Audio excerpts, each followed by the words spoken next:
Hello' everyone. Assam পুলিচৰ বহু ল'ৰা ছোৱালী যিখিনি এপ্লাই কৰিছে, বিশেষকৈ আছাম পুলিচৰ AB, UB, forest, jail weather বা কামাণ্ডো যিমানখিনি পোষ্টত এপ্লাই হৈ গ'ল, সেইখিনি পোষ্টৰ যিহেতু কিছুমানৰ ৰানিং আগতে হ'ব, কিছুমানৰ ৰিটেন টেষ্ট আগতে হ'ব। গতিকে বহু ল'ৰা ছোৱালীৰ এটাই কুৱেশ্যন যে ৰানিং একেবাৰে হ'বনে, এবাৰে হ'বনে, সকলোতে বেলেগ বেলেগকৈ হ'ব।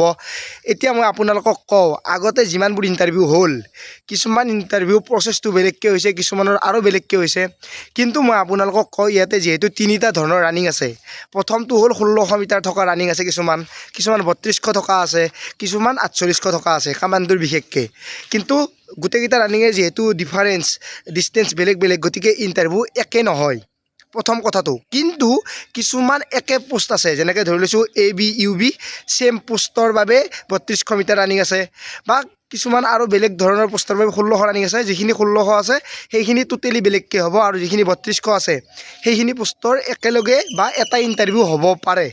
যেনেকৈ আছাম পুলিচৰ AB, UB, APRO যিমানখিনি এনেকুৱা ধৰণৰ পোষ্ট আছে য'ত 3200 মিটাৰ আছে, সকলোৰে একেলগে হ'ব পাৰে।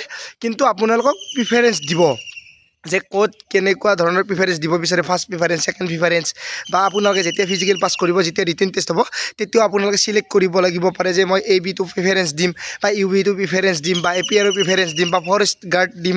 এনেকুৱা ধৰণৰ প্ৰিফাৰেঞ্চ আপোনালোকে দিব লাগিব। সেইটো ডিফাৰেঞ্চ, সেইটো বেলেগ হ'ব।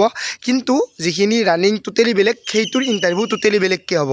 আপোনালোকে জেইল ৱেডাৰৰ পোষ্ট আৰু ফৰেষ্টৰ লগত মিলালে নহ'ব, কাৰণ 1600 আৰু 3200 টোটেলি ডিফাৰেঞ্চ আছে। সেইকাৰণে বেলেগ বেলেগকৈ সেইটো ইণ্টাৰভিউ হ'ব। কিন্তু 3200 যিকেইটাত আছে বা 1600 যিকেইটা একেলগে আছে, সেইকেইটাৰ ইণ্টাৰভিউ এটাই হোৱাৰ চান্স বেছি থাকে। মানে আপোনালোকে যদি 3200 প্ৰেক্টিছ কৰে, এটা ইণ্টাৰভিউতে শেষ হৈ যাব পাৰে, যিখিনি পোষ্টৰ বাবে 3200 মিটাৰ লাগে। মানে যিহেতু একেলগে ইণ্টাৰভিউ হোৱাৰ চান্স আছে, গতিকে একেলগে শেষ কৰিব। আপোনালোকৰ যদি প্ৰেক্টিছটো ঠিকেই থাকে, তেতিয়াহ'লে পাছ কৰাৰ কাৰণে বহুত বেছি সুবিধা হ'ব। বা আপোনালোকে লাষ্টত যিখিনি ভাল লাগে, আপোনাৰ কিছুমানৰ AB ভাল লাগে, কিছুমান UB ভাল লাগে, কিছুমান APRO ভাল লাগে, বা আপোনালোকে যদি বেলেগতো বেলেগ প্ৰিফাৰেঞ্চ দিয়ে, সেইটো বেলেগ। ভিডিঅ'টো এইকাৰণে বনাইছোঁ। বহুতে কমেণ্ট কৰি আছিল যে ইণ্টাৰভিউ কেনেকুৱাকৈ হ'ব পাৰে, সকলোকে শ্বেয়াৰ কৰি দিব নাপাৰিব। আজিলৈ মানে আপোনালোক পৰা আশাৰে মই জিতুমণি। জয় আই অসম।